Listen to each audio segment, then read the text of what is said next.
The Strange Dr. Weird.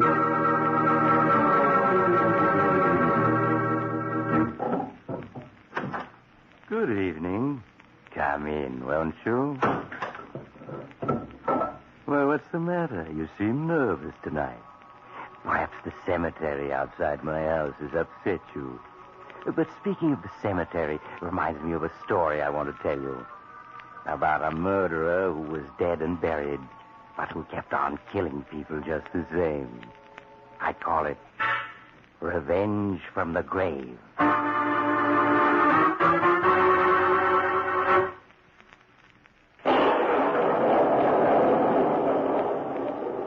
My story, Revenge from the Grave, begins in the suburban section of a large city. It is just midnight, and a full moon casts dark shadows beneath the trees that line the street. John Rogers, a businessman on his way home, turns a corner, but stops abruptly as a man with a scarf about his face steps out of the shadows. Just a moment, Rogers. Who are you? What do you want? I want to talk to you. Get out of my way. Not so fast. A gun? What are you threatening me with a gun for? What have you got that scarf covering your face for? Because my face? Well, my looks have changed in the months since I was executed and buried. But you recognize my voice, don't you, Rogers? Yes. Ronaldo the Great. But you're dead. You died a month ago in the electric chair. Exactly. You were foreman of the jury that found me guilty. Guilty of murder. So... No!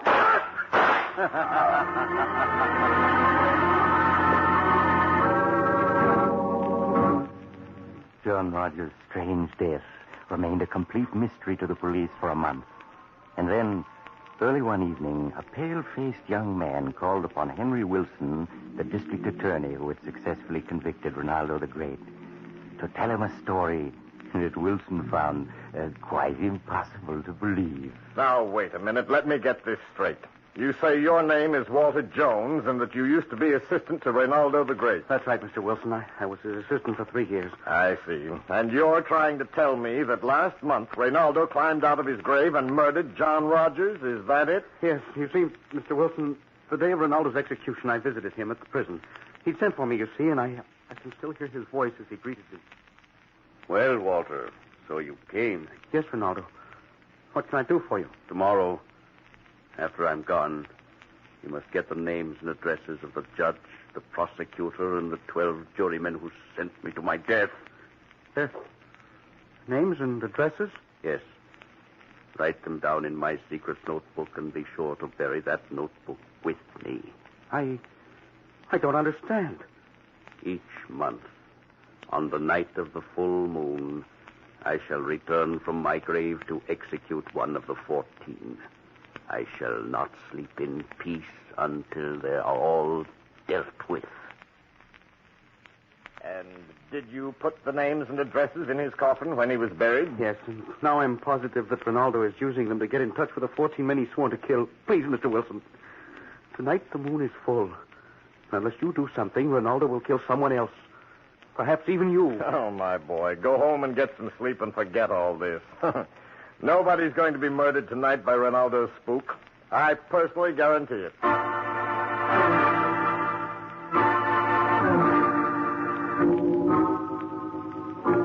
Only partly reassured, young Walter Jones left.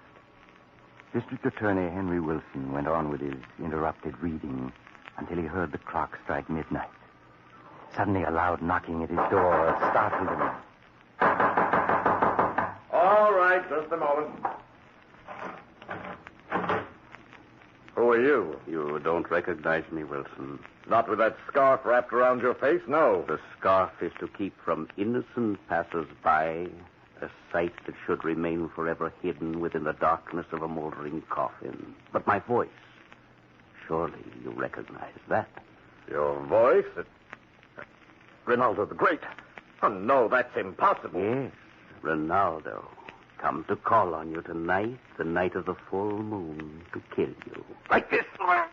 So you refuse to believe in the powers of the great Ronaldo, did you?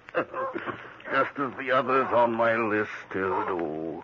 But they shall learn that not even the grave can stand between them and the fate that is theirs.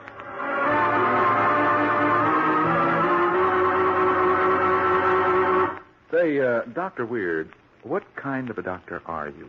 Well, I'm an MD of a different kind. Doctor of Madness. And I am a DH, Doctor of Hats.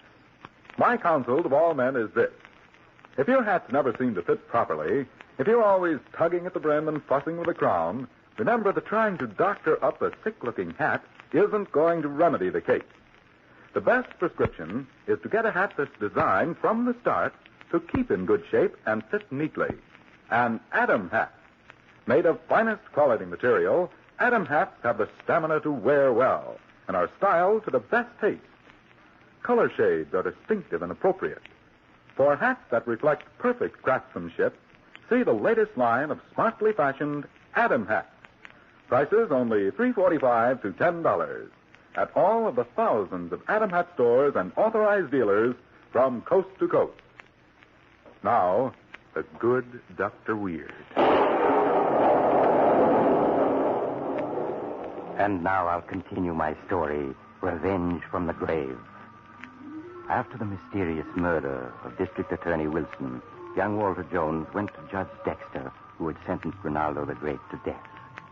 He told Judge Dexter the whole story of Ronaldo's vow of vengeance and was greeted, as he feared, with skepticism. Now, Jones, you want me to believe that Ronaldo the Great, dead and buried for 2 months, emerged from his coffin that night to strangle Wilson? It's true. I know it's true. If you really believe that, why didn't you go to the police immediately? They just have laughed at me. Besides, I didn't want to believe it was true. But tonight the moon is full again. Huh? And tonight he'll kill someone else unless we stop him. I know he will. Just what do you propose we do? We must go to the cemetery tonight. Just the two of us. And open Ronaldo's coffin. Take away that list of names and addresses that I buried with him. Then he'll be helpless. I see you believe all this, Jones. Well, just to set your mind at rest, I'll go to the cemetery with you and prove to you once and for all that Ronaldo the Great is dead and quite incapable of coming back to harm anyone.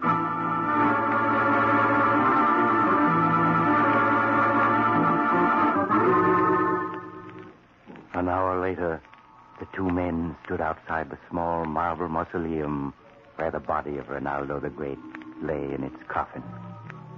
Walter Jones opened the door with a key, and they stepped inside. Then he shut it again and turned on the flashlight he had brought. Look, Judge. That's Ronaldo's coffin. Look at it, Judge. It's solid bronze, and it can be opened from the inside as well as from the outside. From the inside? Yes. That was Ronaldo's last instruction. The lid is fastened with a catch that can be worked from the inside. I see. Well, we're going to open it now. And I'll prove to you that in spite of everything, what you believe is impossible.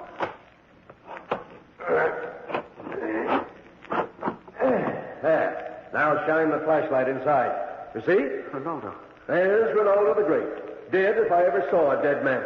Now, are you convinced? Look. There's the notebook with the names and addresses of the men he swore vengeance on. And in his hand, look, Judge. Merciful heavens, a revolver. The gun he shot John Rogers with. It must be. No, it's impossible. Oh, the flashlight. What's happened to it? Something knocked it out of my hand. You fool, you dropped it. Pick it up and turn it on again. It's black as pitch in here. No, Ronaldo. Jones, what is it? Where are you? Jones, answer me. He cannot answer you, Judge Dexter. I have silenced him for the time being. Ronaldo. At your service, my dear Judge. No, I don't believe it. It's not possible. You're dead. I saw your body there in the coffin. Quite true. I'm dead and I'm also alive. An interesting paradox, isn't it? Time now for you to suffer the fate to which you sentenced me. No, let me go. Let me go. You must die. I call the rape.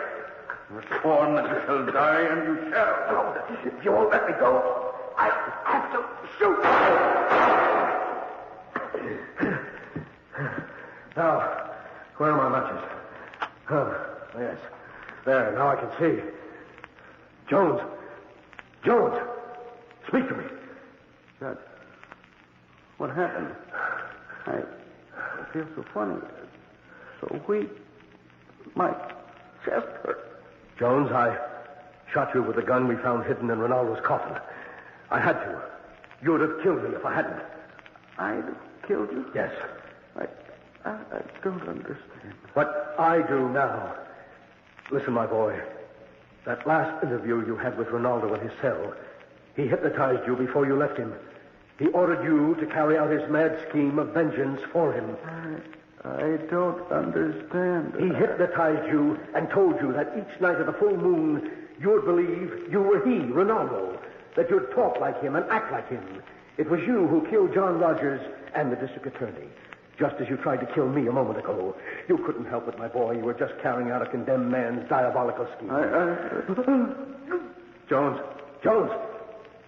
It's no use. He's gone. And Ronaldo the Great is really dead. At last.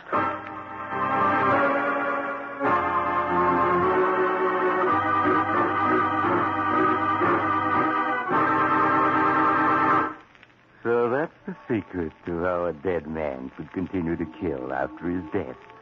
By hypnotizing his assistant into acting for him. Clever, wasn't it? Lucky Judge Dexter found that gun where poor Walter Jones had unknowingly hidden it in Ronaldo's coffin. Or Ronaldo might still be coming to life on nights of the full moon to continue his diabolical plan of revenge. Hey, you weren't on that jury that convicted Ronaldo, were you? If you were, I'd certainly...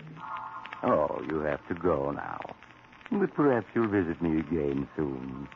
Just look for the house on the other side of the cemetery, the house of Dr. Weir.